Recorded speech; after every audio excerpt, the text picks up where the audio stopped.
What's up, guys? Welcome to Touchdown Talk, where everything and anything football goes. I'm your host, Jason, and let's get into our Week 3 recap. Let's start with the Charger and Viking game.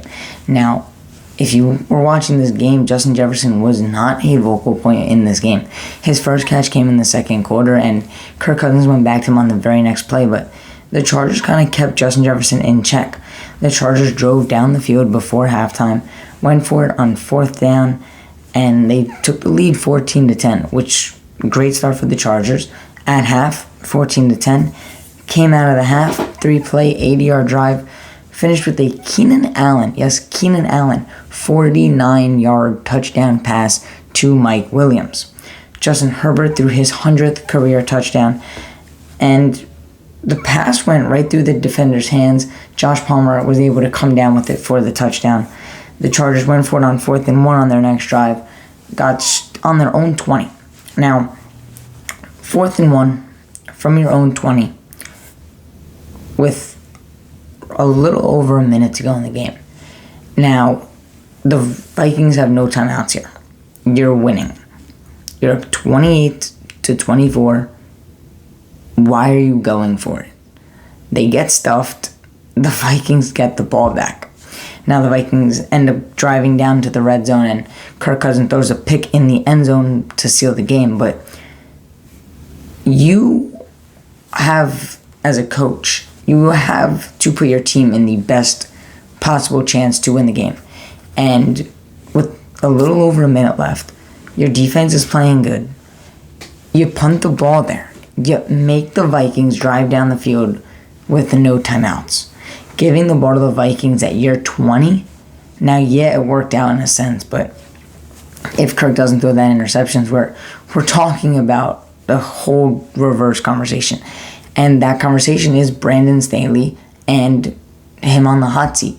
Now, this is something that not only Charger fans, but NFL media have been talking about, and it's not something that is liked to talk about. No one wants to talk about someone getting fired and losing their job, but it is something that happens, and Staley has shown that he is not a good NFL coach. There's no reason why Justin Herbert should be going out there and throwing, for this game, 40 out of 47 for 405 yards, 3 touchdowns. That's not what your quarterback should be doing, and you're coming up short in games. Like, the Chargers should not be 1-2. And I think if they had a different head coach, it'd be a different story. Keenan Allen, like I said, he had that touchdown pass to Mike Williams. Speaking of Mike Williams, he had 7 catches for 121 yards and a touchdown before going down with an injury. And it ended up being a ACL for Mike Williams, and he is out for the year. And it's just devastating news for Charger fans, but Mike Williams hasn't been healthy for the past couple years, and now with the ACL, it's going to keep him out for the entire season. Kirk Cousins, on the other hand, he threw for over 360 yards, 3 touchdowns, and a pick, and he had a good game, a great game. Justin Jefferson kind of held in check a little bit, but when you look at the Vikings, 0-3, not where you want to be, especially with the Packers and the Lions in that division. Vikings are going to need a huge turnaround if they want to make the playoffs. Injury-wise, we had a lot. I talked about Mike Williams. Byron Murphy left in the first quarter. He returned, though. Alexander Madison went down, but he was able to return. Sebastian Joseph Day went down with a neck injury. He returned. Mike Williams obviously tore his ACL, and then Derwin James was sidelined with a hamstring injury. He had a wrap on it on the sideline. But Chargers ended up getting the win. Mike Williams out for the year. 1-2 start for the Chargers. 0-3 for the Vikings. Not what you want to see. But move on to a team that completely showed out. That is the Buffalo Bills. Bounce back game for the Bills. 37-3 over the Commanders. Talking about the Commanders, well, there's nothing to talk about. I mean, this was all Buffalo. Buffalo settled for a field goal on the first drive, and then it was all uphill from there. Josh Allen to Gabe Davis for a touchdown. They went up 16-0 in halftime, and they came out of halftime firing on all cylinders. Allen had over 260 passing yards, passing touchdown and a rushing touchdown, while James Cook ran for 98 yards. Diggs had 8 catches for 111 yards, and the Bills just made an incredible bounce back and example out of Washington. That's what you wanted if you're a Bills fan. That's what you needed if you were Buffalo. Next was a team who also needed a bounce back, and that was the Green Bay Packers, and they did it as well. They got the bounce back win over the Saints after losing to the Saints division rival Falcons last week. 17-0 this game was at one point. Now, yes, if you heard me correctly, the Packers won 18-17, and yes, the Saints were up 17-0. Now, the Saints led 17-0 at half. Derek Carr went down with an injury in the third quarter. Jameis Winston came in, and it was all downhill from there for the Saints. They couldn't get anything going. Carr had 103 yards and a touchdown before he left. Winston only 101 yards after he came in. And what happened with the Packers was Jordan Love took over. And Jordan Love is looking like that franchise guy that the Packers thought he would be. And he ran it in on 4th and goal for the Packers' first touchdown. He threw a great pass for the 2-point conversion to start the comeback going. He hit Romeo Doubs for a touchdown to take the lead late in the game. But they did give the Saints some time, and they gave the Saints a chance. And Chris Olave, 8 catches for 104 yards. One of them was on the last drive of the game. Chris Olave, deep pass, caught it. But the Saints miss a field goal at the end of the game. Blake Grupe misses the kick, and the Packers win the game. Mediocre showing for the Saints, but for Green Bay, Jordan Love, 259 yards passing. He did have an interception, but 39 yards rushing. He had a touchdown in the air and a touchdown on the ground. Romeo Doubs led with 79 yards and a touchdown. But the most important thing was Derek Carr's injury. He does have a AC sprain, and he is week to week per the Saints head coach. So not what you want as a Saints fan, especially after starting 2-0. You lose this game because of Derek Carr's injury, and now Derek Carr's week to week. So Jameis Winston going to take over, and he played very poorly in this game. I mean, you blow a 17-0 lead, and just not what you want from your team. But speaking of the Saints and their division, the Atlanta Falcons. And the Saints lost, but so did the Falcons. The Detroit Lions beat the Falcons 20-6. Kind of a weirdly low-scoring game. The Lions don't really get much going aside from a huge deep pass to Sam Laporta for 45 yards. And it was 13-3 at halftime, and after that, it was just very slow. Jared Goff, mediocre game, 243 through the air with a touchdown and an interception. Jahmyr Gibbs had 80 yards. This was kind of his breakout game with David Montgomery out. So maybe we start seeing more of Gibbs and less of Montgomery, even when he does come back from his injury. But Amon-Ra St. Brown led with 9 receptions for 102 yards, and then Sam Laporta 8 for 84 and that touchdown. But the Lions were able to get the win, and after beating the Chiefs in week 1, the Lions looked good, and they did have a tough loss to Seattle, but they bounced back this week with the win. And speaking of another team to bounce back, the Cleveland Browns. They lose to the Steelers last week, but bounce back with a win over the Titans, and a very convincing one at that. The Titans' defense, a little shaky. Their offense, a little shaky as well. The Browns played lights out on defense. 27-3, Cleveland gets the win, and Deshaun Watson hit Jerome Ford for a touchdown. They took the lead at half, 13-3, and the Titans got shut out in the second half. Derrick Henry, 20 yards. DeAndre Hopkins, 48 yards. You're not going to win a game when your best player has 20 rushing yards. And the Cleveland Browns did a great job of that. And their defense was just all over the place. Myles Garrett had 2 tight ends on him.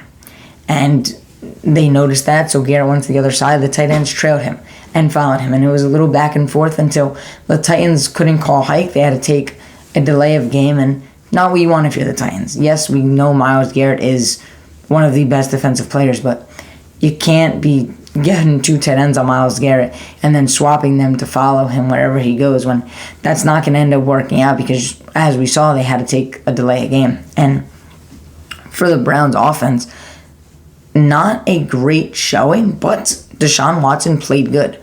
He had 280 plus yards through the air with the touchdown, and Amari Cooper had over 100 yards and a touchdown as well. So the Browns played good. They got the win, exactly what they needed, and it helped the Browns.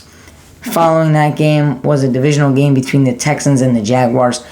And man, was this a beat down by the Texans. I mean, we know the Jaguars had trouble with Houston and Trevor Lawrence 1-3, now 1-4, but 37-17. I mean, a 3-touchdown game for the Texans beating the Jaguars. I mean, early on in the game, C.J Stroud finds Tank Dell for 47 yards. He just gets tackled at the 1, so Dameon Pierce came in to finish it off with a touchdown. The Texans then blocked a Jaguar field goal. They returned that, took a 17-0 lead at halftime. Jacksonville's first score of the game came in the third quarter. They had their first touchdown since week 1. Obviously, last week, only 9 points, 3 field goals against the Chiefs, but Houston followed the Jaguars' touchdown up by returning a kick. And phenomenal game for the Texans. Jaguars ended up putting C.J. Beathard in to avoid any injury to Trevor Lawrence, but not before Trevor Lawrence threw for 279, had a touchdown, a pick, and mediocre showing for the offense, but their defense just was not able to stop anyone, especially C.J. Stroud, 20 of 30 with 200 yards and 2 TDs. Tank Dell went for 145 off of 5 catches, got in the end zone, and C.J. Stroud became third all-time in passing yards in his first 3 games. He passed Patrick Mahomes and now only trailed Cam Newton and Justin Herbert. So top 3 all-time first 3 games passing yards. He's 4th in the NFL currently for passing yards and 5th in completions. C.J. Stroud, obviously, undoubtedly the best quarterback out of his class. I said this prior to the draft. I said C.J. Stroud is the best quarterback out of the draft. I thought C.J. Stroud had a chance to go number 1. C.J. Stroud really impressed me watching him at Ohio State. And I don't know what it is about Ohio State quarterbacks, but I tend to get a liking to them. I like Justin Fields. I like C.J. Stroud, but Ohio State quarterbacks usually don't work out. We thought Fields was going to work out, but it looks like Chicago Bears coaching staff is ruining Justin Fields. I mean, I'll get to that later in the video, but it looks like C.J. Stroud first year. Don't want to jinx anything, but the kid looks good. Moving on to another divisional game, the New England Patriots and the New York Jets. I didn't get to watch too much of this game, but very low scoring, very defensive game, and not a lot going on. The Patriots had a 58-yard touchdown, took a 10-3 lead at halftime, and that was kind of it for the game. They get the win 15-10, Zeke 80 yards, and then Cook and Breece Hall both had 18 yards, so the Jets get nothing going. Joe Namath came out after the game and said that it's time for the Jets to move on from Zach Wilson, and he's seen enough of him. Not what you want to hear from what we can arguably say is your best player in franchise history. Brought a Super Bowl to the New York Jets, and obviously one of the most well-known New York Jet players. And for him to say that about your quarterback after his career and what he's meant to the Jets, I think it might be time to move on from Zach Wilson. He sat behind Aaron Rodgers. Now, yes, it was only for 4 snaps, but he had the whole offseason to learn. He's been in the system for many years, and it's not working out. But when I hear people talking about replacing Zach Wilson, it becomes a point where you're like, who can the Jets realistically get? You're not going to go out and try to trade for Kirk Cousins because Aaron Rodgers is coming back. But he's coming back next year. You're not going to trade for Kirk Cousins, give up all of, what you would need to for a year. You're not going to go out and get Matt Ryan. He said he wasn't interested in you. You're not going to try to get someone out of retirement because those quarterbacks, once they kind of make that decision, they're not going to come back. And do I think you put Tim Boyle in this week? No, not against the Kansas City Chiefs. I mean, you got to give yourself a fighting chance, and Zach Wilson just looks terrible. He looks sloppy. He doesn't look like he's in the game. I mean, he looks lost on the field. He looks surprised at what defenses are throwing at him, and he just looks like he should not be on the field. But when people bring up names like Colin Kaepernick and Carson Wentz, it's like, Kaepernick hasn't been in the league for years, and Carson Wentz has to be one of the worst quarterbacks we've seen in a while. I mean, after 2017, his career just plummeted as quickly as it could have. And Carson Wentz, I don't think he should be on a team. I don't think he could start for any team. I don't think he could back up half the teams in the league. So you don't want Carson Wentz. It hasn't worked out anywhere he's gone. Stick with Zach Wilson. Try to ride it out. If it comes to it, play Tim Boyle.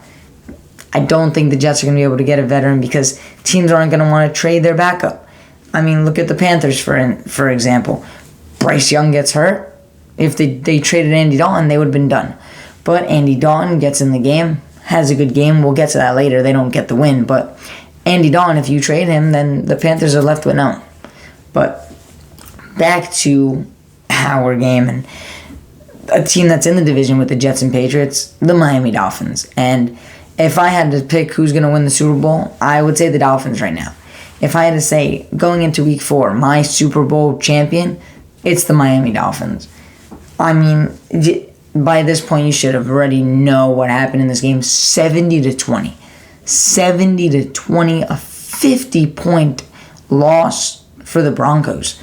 Sean Payton, I don't want to be rude or mean, but he deserves this in a sense. I mean, coming out and saying that what Nathaniel Hackett did last year was the worst coaching job he's ever seen. Buddy, you're doing worse than he did. You just gave up 70 points to the Dolphins. You lost by 50 to them. Russell Wilson played good. There's no doubting that. He threw for over 300 yards. He had a touchdown. He wasn't the problem in this game. Your defense gave up 70 points. I mean, the Dolphins wanted to do anything they could. They were doing it. There was a picture going around about Mike McDaniel in the fans, and obviously that didn't happen, but it was funny because it was Mike McDaniel and the guy who actually looked like Mike McDaniel in the stands asking people for plays. That's hilarious because if you look at the score and you look at that picture, it's like, well, did he actually ask fans to call plays? Because everything was working. First minute into the game, Tyreek Hill, 54-yard touchdown. They quickly jump out to a 14-0 lead. And a trick play, a no-look shovel pass from Tua to Achane. And Devon Achane, first touchdown in the NFL. Tyreek Hill goes to give it to Tyreek Hill behind him. No-look shovel pass for the touchdown. Just phenomenal game for the Dolphins. Sutton fumbled. Van Ginkel brought it back to the red zone. Raheem Mostert got in for his second touchdown. The Dolphins led 35-10 at halftime. And it was just all scoring from there on out. The Dolphins had the most points in franchise history with 70. The previous record was 55 points in 1977. They came up 2 points shy of the record. And at the end of the game, they had a chance to kick the field goal, but they just took a knee. And Mike McDaniel's reasoning didn't resonate with me. I mean, it didn't make sense. He said he didn't want to showboat or put points on the board, but you were beating them at 50. You were beating them by 50. The game was over. You had 70 points. Kick the field goal, get the record. At that point, what's another 3 points on top of 70? It doesn't matter at that point, but a classy move by Mike McDaniel not doing that. But 726 yards in this game, second most in NFL history. They become the fourth team to score 10 touchdowns in a game. And just listen to these stats for these players. Tua, 23 of 26, 309 yards and 4 touchdowns. Devon Achane, 203 yards, 2 touchdowns on the ground. Then 4 receptions for 30 yards and 2 receiving touchdowns. Raheem Mostert, 82 yards on the ground, 60 yards through the air. 3 touchdowns on the ground and a receiving touchdown on his 7 receptions. Tyreek Hill, 9 receptions, 157 yards, and a touchdown. And wait, it gets better. Their backups came in, and Mike White went 2 for 2 with 67 yards and a touchdown, including a 68-yard touchdown to Robbie Chosen. The Dolphins were doing anything they wanted in this game. What a absurd score. What a blowout victory. The Dolphins are the most entertaining team to watch. They are the best team so far this season, and I don't know if anyone's going to be able to stop that offense. Next up is the Colts and Ravens game. Now, the Colts get the win 22-19. Gardner Minshew mania was in full effect. Anthony Richardson, out with a concussion, did not play because of his injury from last week, and Gardner Minshew stepped up and won. The Colts early on in the game stripped Lamar. They got the fumble recovery. They set up a field goal to take a 10-7 lead at the half. Justin Tucker, at the end of the game, misses his 61-yarder to send the game to overtime. They had the chance to win it after Gardner Minshew brought the Colts on a 2-minute drive to tie up the game. Now, Dan Orlovsky was getting a lot of messages because Gardner Minshew stepped out of bounds like Dan Orlovsky did, but Pat McAfee joked with Dan Orlovsky saying, the Colts won this game. Dan Orlovsky lost his. And yes, the Colts did win.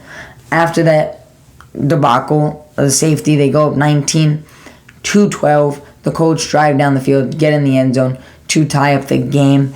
And then the game goes to overtime because Justin Tucker misses a 61-yarder.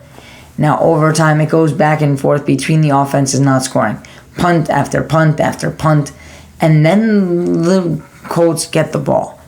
And they punt it again. And the Ravens get the ball. And it just keeps going back and forth until the Ravens go for it and they throw a pass to Zay Flowers.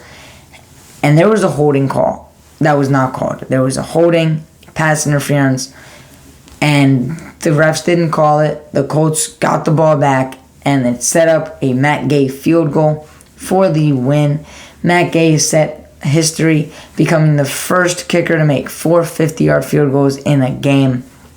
Gardner Minshew had over 200 yards and a touchdown. Michael Pittman, 9 catches for 77 yards. Zach Moss, 122 yards on the ground. Lamar had 200 yards in the air, 100 yards on the ground with 2 touchdowns. So Lamar back to his running like he always has been. Hence why the Ravens can't get wins. You can't rely on Lamar to do everything. He's going to run the ball, he'll score, but it's not going to win you games as we saw here. Carolina loses to Seattle 37-27. Andy Dalton over 360 yards through the air with 2 touchdowns. Miles Sanders held to only 24 yards, but he did get into the end zone. For their offense, Adam Thielen, 11 catches, 145 yards and a touchdown, while DJ Chark in his first game, 4 catches for 86 yards and a touchdown. Their offense was working pretty well.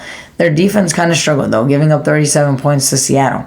Seattle, 2 great wins in a row last week against the Lions offense, this week against the Andy Dalton-led offense, where Andy Dalton kind of showed Bryce Young how to throw the ball to his receivers. Get your guys involved. Trust Adam Thielen. DJ Chark's now back for the team. But when you got a veteran like Thielen, you got to trust him. Andy Dalton showed that. DJ Chark, he's your deep ball guy. Trust him. He showed Bryce Young how it's done. So maybe now Bryce Young can see if he puts in the trust to his receivers, it'll work out. For the Seahawks, Geno Smith, 296 yards in the air with a touchdown and a pick, while Kenneth Walker had another 2-touchdown game with 97 yards. Back-to-back 2-touchdown games for him. DK Metcalf over 100 yards, and Seattle gets the win. The Cowboys lose to the Arizona Cardinals. The Cardinals, what a game for them. They hold the Cowboys off. The Cowboys, phenomenal team. Cowboy fans, we're going back to the Super Bowl. This is our year. Cowboy fans always say, this is your year every year. And you know what? It never works out. The Cowboys, like Stephen A. says, somehow, some way, they're going to let you down. And like always, the Cowboys do. James Conner, 98 yards and a touchdown. Joshua Dobbs, 189 yards and a touchdown, throwing 17 out of 21. And it's not like the Cowboys didn't have a good game. I mean, Tony Pollard, over 100 yards. Michael Gallup, 92 yards. Dak had 249 yards. But Dak turns the ball over again. 5 red zone trips for the Cowboys. 6 points in those red zone trips. And if you're the Cowboys, that can't happen. 6 points on 5 trips to the red zone. Can't happen. Jonathan Gannon gets his first win as a head coach for the Cardinals. And pretty crazy for the Cowboys defense there. Their almighty defense, led by Micah Parsons, 7.5 yards per play in this game, the most by the Cowboys. And their defense, it's not like they played terribly. The offense just couldn't put points on the board. And it kind of just seems like that's something that the Cowboys are dealing with, is Micah Parsons leads the team, leads the defense. The defense goes out there and makes stops, but Cowboys putting up 16 points on the Cardinals, who just gave up over 30 to the New York Giants, who the Cowboys shut out. It just doesn't make sense. But all in all, struggling game for the Cowboys. They're gonna look to bounce back next week. But for the Cardinals, they get their first win of the year. Great win for them. They should be 2-1, but they did blow it last week to the Giants. Speaking of a team that blows leads in games, and that's Chicago. Chicago is a dumpster fire right now, losing 41-10. I mean, the only thing that we could talk about in this game was Taylor Swift and Travis Kelce, because that's how bad of a game the Chicago Bears played. And like I said, they are ruining Justin Fields. They're not letting Justin Fields be himself. They're not letting Justin Fields do what he did last year. They're not letting Justin Fields play like Justin Fields. They're trying to make Justin Fields into a pocket passer. He's not that. I've talked about this week in and week out at this point, and it's like a broken record. You gotta let the kid play. And it's very frustrating to believe in a guy like Justin Fields. I was a strong believer in him, and, I'll always admit when I'm wrong, and I was wrong about Justin Fields this year. But I'm not going to put the blame on him. I'm putting it on the coaches. They're not letting Fields be Fields, and when you're not going to let your quarterback be himself, it's not going to work out. We've seen what Nick Sirianni did with Jalen Hurts and that Eagles team. He let Jalen Hurts be him. We saw what Brian Daboll did when he was with Josh Allen, when he rose him up and let Josh Allen run. We see what Sean McDermott does with Allen now. He lets him run. Now, the team doesn't always love when Allen does what he does, but he gets it done and he wins games because of it. Chicago, just god-awful. I mean, they are just so bad right now. DJ Moore found the end zone in garbage time in the fourth quarter, but 41-3 for 90% of the game. Just terrible. Their receivers are dropping deep passes. Justin Fields putting the ball right on him. DJ Moore dropped one. Chase Claypool dropped one. And following the drop by Claypool, the very next ball was a tipped pick. Justin Fields' only interception of the game, and the Chiefs end up scoring again. Travis Kelce, 7 receptions for 69 yards and a touchdown with Taylor Swift in attendance. It's kind of official now between Kelce dating Taylor Swift, and say what you want, but they're winning games, and maybe Taylor Swift needs to be at every game, so that way the Chiefs can put up these numbers. But Travis Kelce, Taylor Swift, happy for them. That's not the only good thing.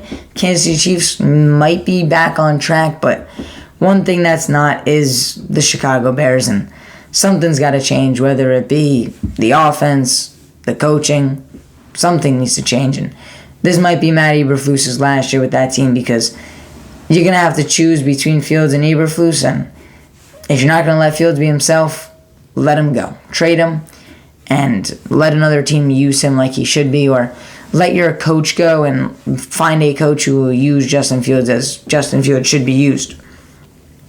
But moving on to our Sunday night football game, being the Steelers and the Raiders.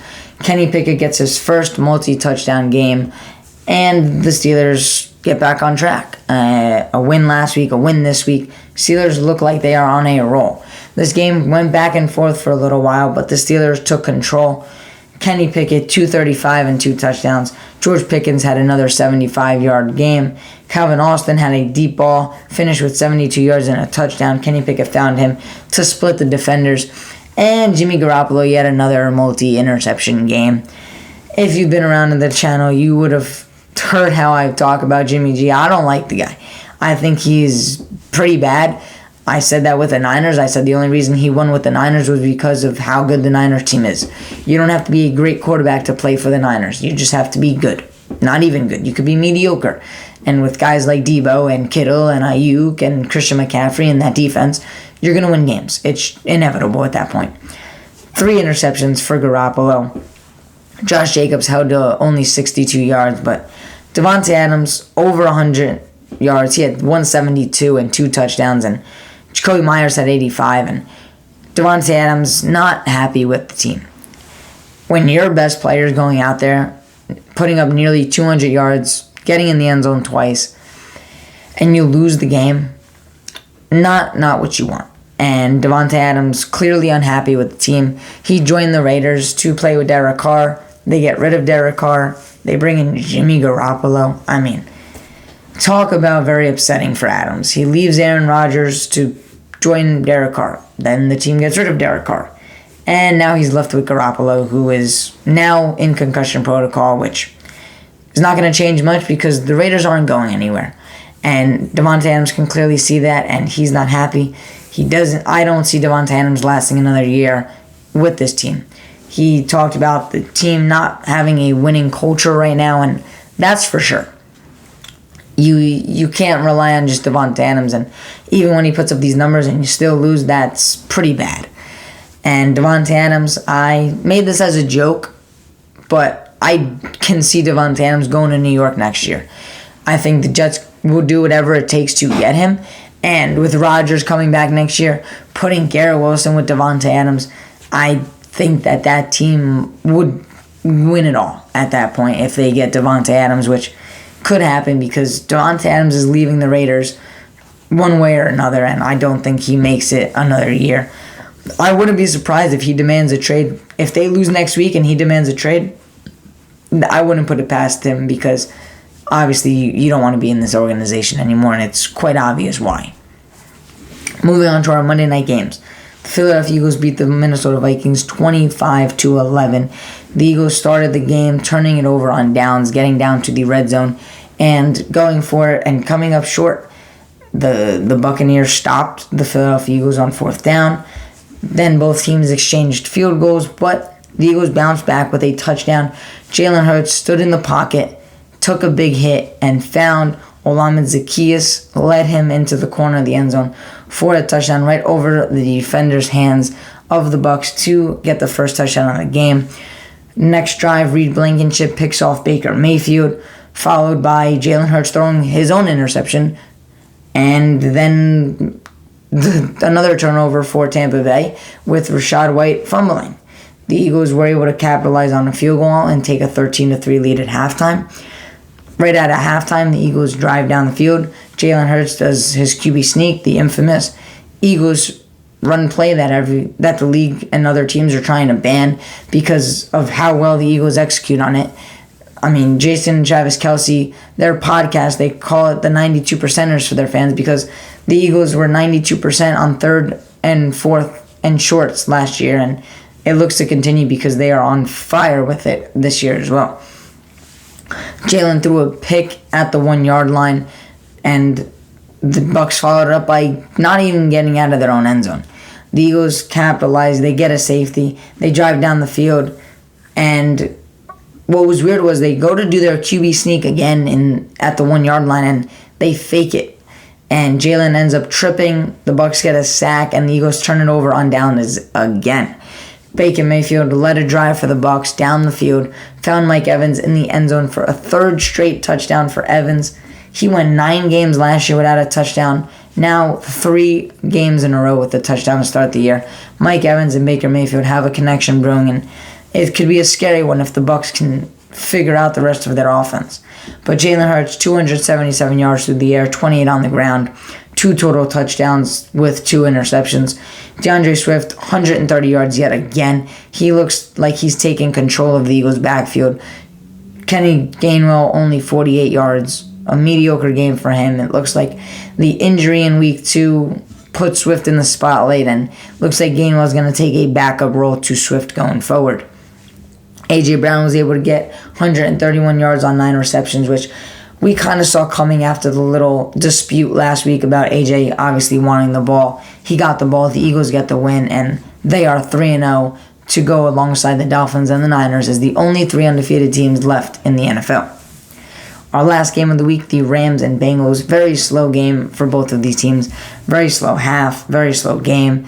The two teams just looked sluggish in the first half. 6-6 going into the half. Not a good showing, but something happened because the Bengals woke up in the second half.